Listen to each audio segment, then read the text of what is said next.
নমস্কাৰ টাইমেটলৈ স্বাগতম মই অভিলাষ আৰু লৈ আহিছো এটা গুৰুত্বপূৰ্ণ খবৰ তেলৰ নাটনিৰ মাজতে বৰ্তমান সময়ত ডাঙৰ খবৰ আহিছে আৰু ইছলামিক ৰাষ্ট্ৰৰ সৈতে ভাৰতে বৃহৎ চুক্তি কৰিছে বৰ্তমান সময়ত ডাঙৰ খবৰ আহি পৰিছে ভাৰতত ৩ কোটি বেৰেল তেল জমা ৰাখিব ইউএইয়ে এটা গুৰুত্বপূৰ্ণ খবৰ ইন্ধনৰ নাটনিৰ সময়তে এই বৃহৎ পদক্ষেপ গ্ৰহণ কৰিছে ভাৰতে নৰেন্দ্ৰ মোদীয়ে ইউএই ভ্ৰমণ কৰাৰ সময়তে এই ডাঙৰ খবৰ আহি পৰিছে আৰু গতিকে ডাঙৰ খবৰ নাটনিৰ সময়তে এই বৃহৎ পদক্ষেপৰ ফলত হয়তো ইন্ধনৰ নাটনি নহব পাৰে আৰু এই সন্দৰ্ভত সবিশেষ লৈ অহাৰ চেষ্টা কৰিছো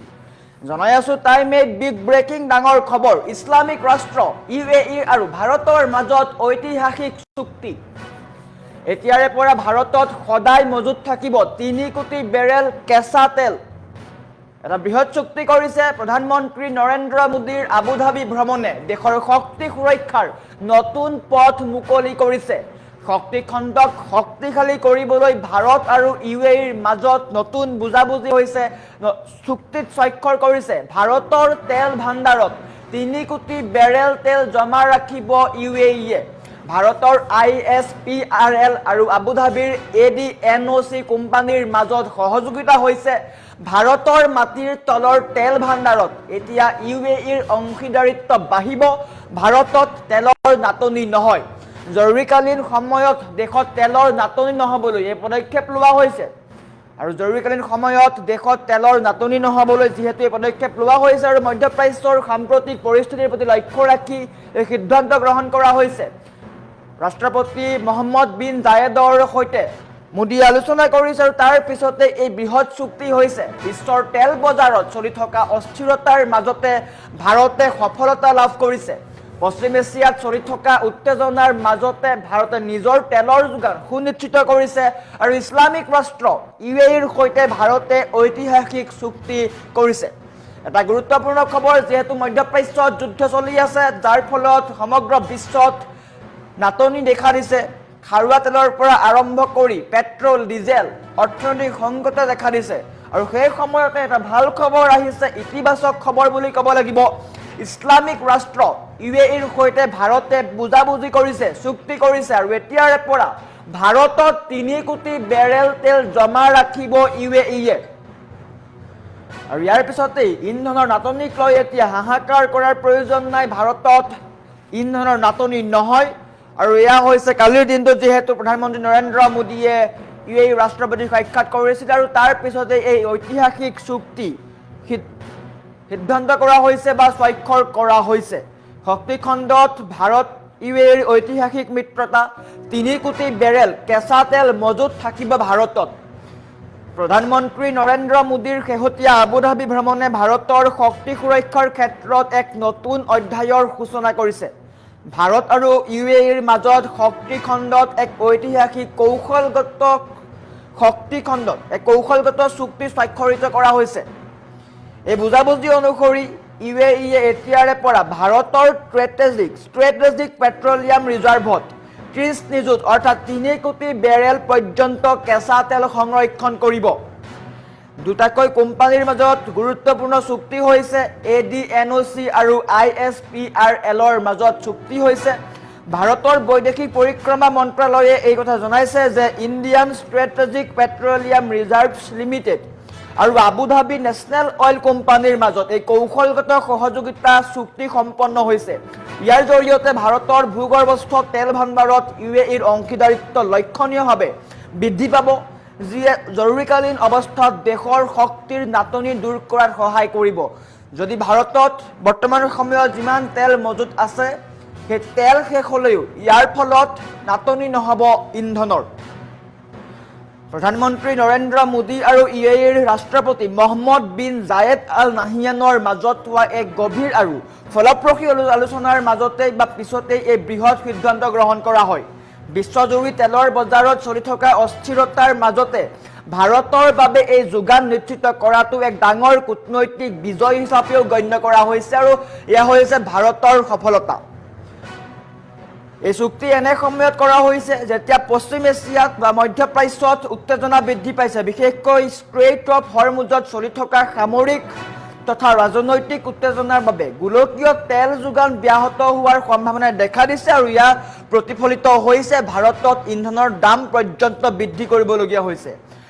দুয়োখন দেশে সাগৰীয় বাণিজ্য পথ সুৰক্ষিত কৰাৰ লগতে কোনো বাধা নোহোৱাকৈ জাহাজৰ চলাচল নিশ্চিত কৰিবলৈ সহমতি পোষণ কৰিছে। গোলকীয় পৰ্যায়ৰ শক্তি সুৰক্ষা বৰ্তমান এক গুৰুত্বপূৰ্ণ বিষয় হৈ পৰিছে, যাৰ বাবে ভাৰত আৰু UAE উভয় দেশে একত্ৰিতভাৱে কাম কৰিবলৈ সংকল্পবদ্ধ হৈছে। দুয়োখন দেশে সহায় কৰিব, ইখন দেশে আনখনক সহায় কৰিব আৰু ইছলামিক ৰাষ্ট্ৰ বা বন্ধু ৰাষ্ট্ৰ এতিয়া আগবাঢ়ি আহিছে ভাৰতৰ সৈতে। প্ৰধানমন্ত্ৰীৰ এই ভ্ৰমণে কেৱল বাণিজ্যিক সম্পৰ্কই নহয়, বৰঞ্চ দেশৰ কৌশলগত সুৰক্ষা কৱচকো অধিক শক্তিশালী কৰি তুলিলে বুলি সকলোৱে কৈছে। আৰু যিহেতু ভাৰতত ইন্ধনৰ নাটনি হোৱাৰ কথা কৈছিলে, নৰেন্দ্ৰ মোদীয়ে দেশৰ জনসাধাৰণক আহ্বান কৰিছিলে যে পৰাপক্ষত আপোনালোকে গাড়ী নচলাব, কমকৈ গাড়ী চলাওক, মিতব্যয়ী হওক, ইন্ধনৰ খৰচ কমকৈ কৰক, ইলেক্ট্ৰনিক ভেহিকল ব্যৱহাৰ কৰক।